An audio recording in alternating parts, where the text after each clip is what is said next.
నువ్వు చాలా మందిని చూసి ఉండొచ్చు, కానీ నన్ను టెస్ట్ చేద్దామని చూడకు.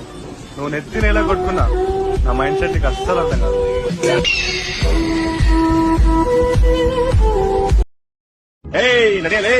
ಮಟ್ಮಾಡ್ ಮಧ್ಯಾಹ್ನ ತಣ್ಣಗೆ ಬೀರ್ ಕುಡ್ಕೊಂಡು 4 ಕಬಾಬ್ ತಿಂದು ಕುಸ್ಕ ತಿಂದ್ಬಿಟ್ರೆ ಡೈರೆಕ್ಟ್ ಆಗಿ ಸ್ವರ್ಗದಲ್ಲಿ ಚಾಪೆ ಹಾಸ್ಕೊಂಡು ಬೈಟ್ ಅಂತ ನೋಡ್ದಂಗಿರುತ್ತೆ. ಮಜಾನೋ ಮಜಾ.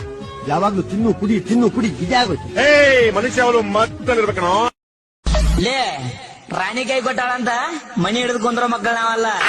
ಹೈವೇಡ್ಸ್ ಕೊಡಕ್ 30 ರೂಪಾಯಿ ಸಿಕ್ಕ್ರೆ ಸಾಕ, ಹುಡುಗಿ ಮನಿ ಮುಂದೋಗಿ ಡೈರೆಕ್ಟ್ ಹೇಳ್ಬಿಡ್ತೇವ. ಕೈ ಕೊಟ್ಟು ಹೋದಲ್ಲ ನಿನ್ನವಂತ.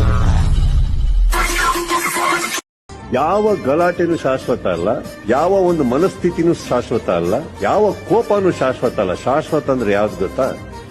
ನೀವು ಆಡೋ ಮಾತುಗಳು.